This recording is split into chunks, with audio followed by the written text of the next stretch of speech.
Welcome back. In this tutorial, we're analyzing a cantilever beam with a single point load applied right at the free end, the diving board problem, and the harshest thing you can do to a cantilever. Here's our beam. End A is built into a rigid wall, no deflection, no rotation. End B is completely free, and that's exactly where the load P pushes down, as far from the support as it can possibly be. Maximum leverage, maximum consequence. Equilibrium is quick work here. Vertically, the wall carries the whole load, R equals P.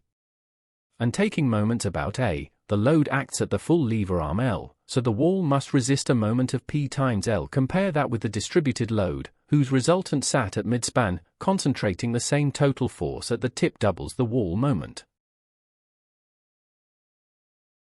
The shear force diagram could not be simpler.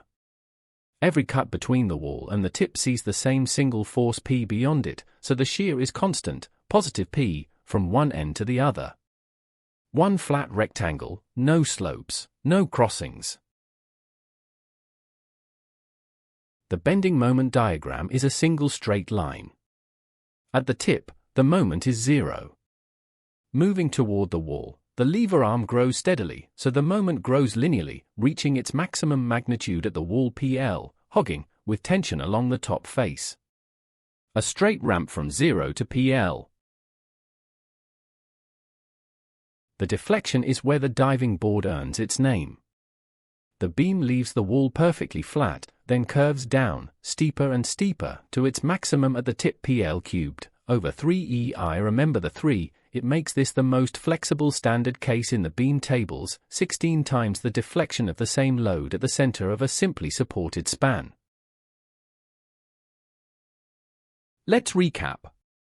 For a cantilever with a point load at the free end, the wall provides a vertical reaction P, and a hogging moment PL. The shear is constant at P. The moment ramps linearly from 0 at the tip to PL at the wall. And the tip deflection is PL cubed over 3EI. Thanks for watching. Before you go, follow RHC Engineering and RHCES on YouTube and Facebook, and find more resources on our websites, shown here on screen. See you in the next video.